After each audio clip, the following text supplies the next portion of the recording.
नबी अकरम सल्लल्लाहु अलैहि वसल्लम ने उनसे हिज्जतुल वदा में फरमाया कि लोगों को बिल्कुल खामोश कर दो ताकि वो खूब सुन लें। फिर फरमाया, लोगों मेरे बाद काफिर मत बन जाना कि एक दूसरे की गर्दन मारने लगो। सही बुखारी हदीस नंबर 121।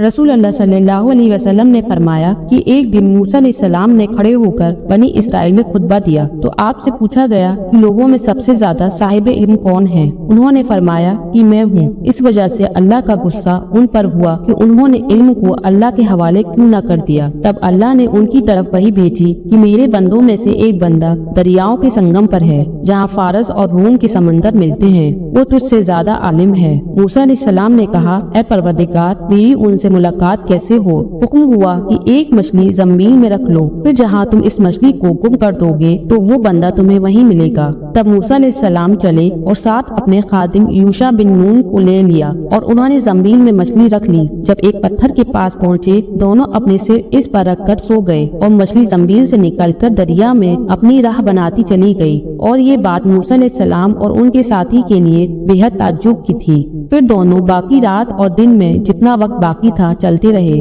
जब सुबह हुई, मूसा अलैहिस्सलाम ने खादिम से कहा, हमारा नाश्ता लाओ, इस सफर में हमने काफी तकलीफ उठाई है। और मूसा अलैहिस्सलाम बिल्कुल नहीं थके थे, मगर जब उस जगह से आगे निकल गए जहाँ तक उन्हें जाने का हुक्म मिला था, तब उनके खादिम ने कहा, क्या आपने देखा था कि जब हम सखरा के पास ठहरे थे तो मैं मछली का जिक्र भूल गया। कुछ लोगों के अनुसार सखरा के नीचे आबे हयात था, वो इस मछली पर पड़ा और वह जिंदा हो गई और बकुदरत इलाही नदी में चली गई। ये सुनकर मूसा अलैहिस्सलाम बोले कि ये ही वो जगह है जिसकी हमें तलाश थी। तो वो पिछले पांव वापस हो गए। जब पत्थर तक पहुँचे तो देखा कि एक शख्स कपड़ा ओढ़े हुए मौजूद है। मूसा अलैहिस्सलाम ने उन्हें सलाम किया। खिज्र ने कहा कि तुम्हारी सरजमीन में सलाम कहाँ। फिर मूसा अलैहिस्सलाम ने कहा कि मैं मूसा हूँ। खिज्र बोले कि बनी इसराइल के मूसा। उन्होंने जवाब दिया कि हाँ। फिर कहा, मैं आपके साथ चल सकता हूँ ताकि आप मुझे हिदायत की वो बातें बताएं जो अल्लाह ने खास आप ही को सिखलाई है। खिज्र अलैहिस्सलाम बोले कि तुम मेरे साथ सब्र नहीं कर सकोगे। ऐ मूसा, मुझे अल्लाह ने ऐसा इल्म दिया है जिसे तुम नहीं जानते और तुमको जो इल्म दिया है उसे मैं नहीं जानता।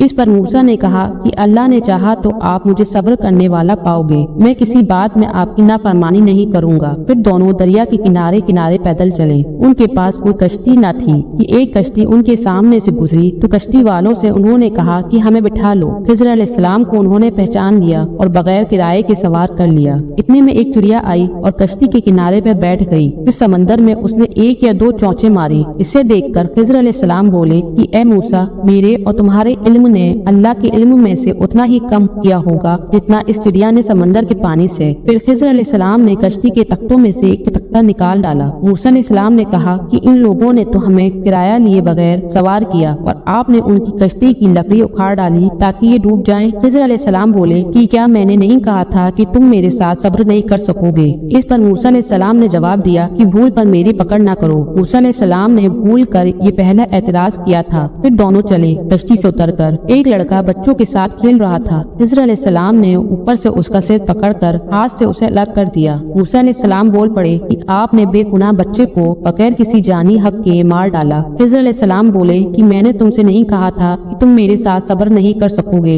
इब्ने उयैना कहते हैं कि इस कलाम में पहले से ज्यादा ताकीद है क्योंकि पहले कलाम में लफ्ज लका नहीं था, उसमें लका ज्यादा किया जिससे ताकीद जाहिर है। फिर दोनों चलते रहे यहाँ तक कि एक गांव वालों के पास आए। उनसे खाना लेना चाहा। उन्होंने खाना खिलाने से इनकार कर दिया। उन्होंने वहीं देखा कि एक दीवार उसी गांव में गिरने के करीब थी। खिज्र अलैहिस्सलाम ने अपने हाथ के इशारे से उसे सीधा कर दिया। मूसा बोल उठे कि अगर आप चाहते तो गांव वालों से इस काम की मजदूरी ले सकते थे। खिज्र ने कहा कि बस अब हम और तुम में जुदाई का वक्त आ गया है। जनाब महबूब किब्रिया रसूल अल्लाह सल्लल्लाहु अलैहि वसल्लम फरमाते हैं कि अल्लाह मूसा पर रहम करे। हमारी तमन्ना थी कि मूसा कुछ देर और सब्र करते तो मजीद वाकयात उन दोनों के बयान किए जाते और हमारे सामने रोशनी में आते, मगर मूसा अलैहिस्सलाम की जल्दी ने इस इल्म लदुन्नी के सिलसिले को जल्द ही खत्म कर दिया। सही बुखारी हदीस नंबर 122।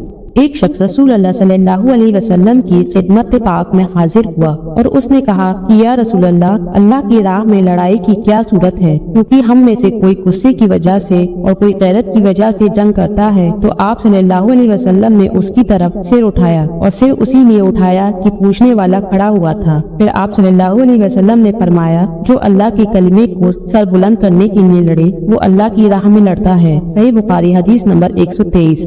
رسول اللہ صلی اللہ علیہ وسلم سے رمی کے وقت پوچھا جا رہا تھا تو ایک شخص نے کہا یا رسول اللہ میں نے رمی سے پہلے قربانی کر لی۔ آپ صلی اللہ علیہ وسلم نے فرمایا اب رمی کر لو، کچھ حرج نہیں ہوا۔ دوسرے نے کہا یا رسول اللہ میں نے قربانی سے پہلے سر منڈا لیا۔ آپ صلی اللہ علیہ وسلم نے فرمایا اب قربانی کر لو، کچھ حرج نہیں۔ اس وقت جس چیز کے بارے میں جو آگے پیچھے ہو گئی تھی آپ سے پوچھا گیا، آپ صلی اللہ علیہ وسلم نے یہی جواب دیا اب کر لو، کچھ حرج نہیں۔ صحیح بخاری حدیث نمبر 124۔ حضرت عبداللہ بن مسعود رضی اللہ عنہ کہتے ہیں کہ ایک مرتبہ میں رسول اللہ صلی اللہ علیہ وسلم کے ساتھ مدینہ کے کھنڈر میں چل رہا تھا اور آپ کھجور کی چھڑی پر سہارا دے کر چل رہے تھے تو کچھ یہودیوں کا ادھر سے گزر ہوا۔ ان میں سے ایک نے دوسرے سے کہا کہ آپ سے روح کے بارے میں کچھ پوچھو۔ ان میں سے کسی نے کہا مت پوچھو، ایسا نہ ہو کہ وہ کوئی ایسی بات کہہ دے جو تمہیں ناگوار ہو، مگر ان میں سے کچھ نے کہا کہ ہم ضرور پوچھیں گے۔ پھر ایک شخص نے کھڑے ہو کر کہا اے ابو القاسم روح کیا چیز ہے؟ آپ نے خاموشی اختیار فرمائی۔ میں نے دل میں کہا کہ آپ پر وحی آ رہی ہے اس لیے میں کھڑا ہو گیا۔ جب آپ صلی اللہ علیہ وسلم سے وہ کیفیت دور ہو گئی تو آپ نے قرآن کی یہ آیت جو اس وقت نازل ہوئی تھی تلاوت فرمائی، اے نبی تم سے یہ لوگ روح کے بارے میں پوچھ رہے ہیں، کہہ دو کہ روح میرے رب کے حکم سے ہے اور تمہیں علم کا بہت تھوڑا حصہ دیا گیا ہے اس لیے تم روح کی حقیقت نہیں سمجھ سکتے۔ صحیح بخاری حدیث نمبر 125۔ رسول اللہ صلی اللہ علیہ وسلم نے ایک مرتبہ ارشاد فرمایا تھا کہ اے عائشہ اگر تیری قوم دور جاہلیت کے ساتھ قریب نہ ہوتی بلکہ پرانی ہو گئی ہوتی۔ ابن زبیر رضی اللہ عنہ نے کہا یعنی زبانہ کفر کے ساتھ قریب نہ ہوتی تو میں کعبہ کو توڑ دیتا اور اس کے لیے 2 دروازے بنا دیتا، ایک دروازے سے لوگ داخل ہوتے اور دوسرے دروازے سے باہر نکلتے۔ صحیح بخاری حدیث نمبر 126۔ حضرت علی رضی اللہ عنہ کا ارشاد ہے کہ لوگوں سے وہ باتیں کرو جنہیں وہ پہچانتے ہوں، کیا تمہیں یہ پسند ہے کہ لوگ اللہ اور اس کے رسول کو جھٹلا دے؟ صحیح بخاری حدیث نمبر 127۔